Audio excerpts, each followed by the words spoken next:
1959, the United States military began a project so ambitious it seemed like science fiction. They built a fully functional nuclear city, hidden deep beneath the Greenland ice sheet. This was Camp Century, officially a scientific research station, but secretly a testing ground for Project Iceworm, a massive network of tunnels designed to hide hundreds of nuclear missiles. The soldiers lived in a frozen labyrinth, protected by miles of ice, while a portable nuclear reactor hummed silently in the dark, providing power to a world that didn't know they existed. The construction was a feat of brutal engineering, using massive Swiss machines to carve trenches over 30 feet deep into the ancient glacier.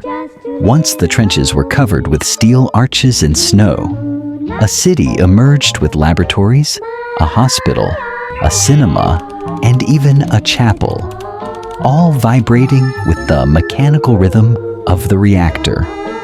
The walls were not made of concrete or steel, but of translucent blue ice that groaned under the weight of the moving glacier, creating an atmosphere of constant, crushing tension. However, the military underestimated the power of the ice, which was not a static tomb, but a living, flowing entity that began to deform the tunnels almost immediately.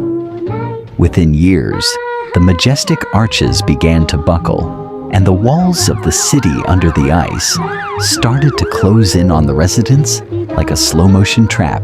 In 1967, the project was abruptly abandoned, the reactor was removed, and the base was sealed, with the military assuming the ice would keep their secrets and their toxic waste frozen for tens of thousands of years. But decades later, something went wrong with the math, as modern satellites began detecting anomalous thermal signatures rising from the exact coordinates of the forgotten base. The ice is melting much faster than predicted, and as the layers peel away, they are revealing a reality that contradicts every official record of the camp's closure. Recent flyovers have captured images of ventilation shafts still emitting heat and radar pings that suggest the internal geometry of the base is no longer consistent with its original blueprints. When a covert recovery team reached the site last year, they didn't find a crushed ruin, but a perfectly preserved time capsule that felt unnervingly alive. The air inside the main corridor was not frozen. It was a humid, static-heavy environment where the temperature remained a constant, inexplicable 60 degrees. They found lanterns that shouldn't have power still glowing with a dim, flickering light, casting long shadows of furniture that seemed to have been moved only moments before their arrival. Deep within the medical wing, the team discovered a series of logbooks detailing biological distortions experienced by the final crew, claiming the ice was beginning to mimic their speech. One entry described a soldier who walked into a wall of solid ice and simply disappeared, leaving only a perfectly rendered silhouette etched into the frost like a digital error. The logs ended abruptly with a single sentence repeated for 40 pages. The ice is remembering us, and it is building us back.